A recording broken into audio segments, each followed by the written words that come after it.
भी हो। हज़रत तलहा रदी अल्लाह अन्हु 10 साल नन्हे से आप भी अर्ज करते प्यारे आका मैं आपसे बहुत प्यार करता हूँ। सरकार खुश हुए, यानी कि अपनी मोहब्बत का सरकार के सामने इजहार कर रहे हैं। और फिर जब वो बीमार हुए तो सरकार उनके घर पता लेने चले गए। ये नबी करीम सल्लल्लाहु अलैहि वसल्लम की उनसे मोहब्बत थी। वो छोटी उम्र में ही उनका विसाल हो गया, तो नबी करीम सल्लल्लाहु अलैहि वसल्लम जब उनकी कब्र पे पहुंचे तो हाथ उठा दिए और कहा या अल्लाह मेरे तलहा से इस हालत में मुलाकात करना, तलहा आपको देख के मुस्कुराता और आप तलहा को देख के मुस्कुराते। यानी ये मोहब्बत थी नबी करीम सल्लल्लाहु अलैहि वसल्लम में जो हज़रत तलहा ने सरकार से इजहार किया, इन्नी उहिब्बुका या रसूलल्लाह, प्यारे आका मैं आपसे प्यार करता हूँ।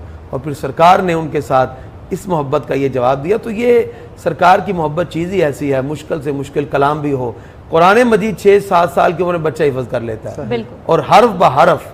अब देखें दुनिया की कोई भी किताब आप देखें वो हरफ ब हरफ याद नहीं हो सकती, लेकिन बच्चों का सीना है जो 6 और 7 साल की उम्र में पूरे कुरान को अपने सीने में समो लेते हैं। तो ये अल्लाह ताला ने कुरान की मोहब्बत, साहिब कुरान की मोहब्बत अहले ईमान के बच्चों को भी अता की है। 6-7 साल के बच्चे हैं जो जिन्होंने हिफ्ज़ किया? जी बिल्कुल, 7 साल की उम्र में बच्चा आराम से हिफ्ज़ कर लेता है। सही।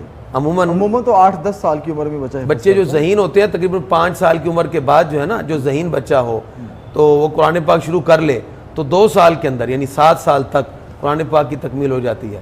हमारे यहाँ एक बच्चा है, उसने तकरीबन 1 साल और 3 महीने के अंदर कुरान पाक मुकम्मल हिफ्ज़ किया।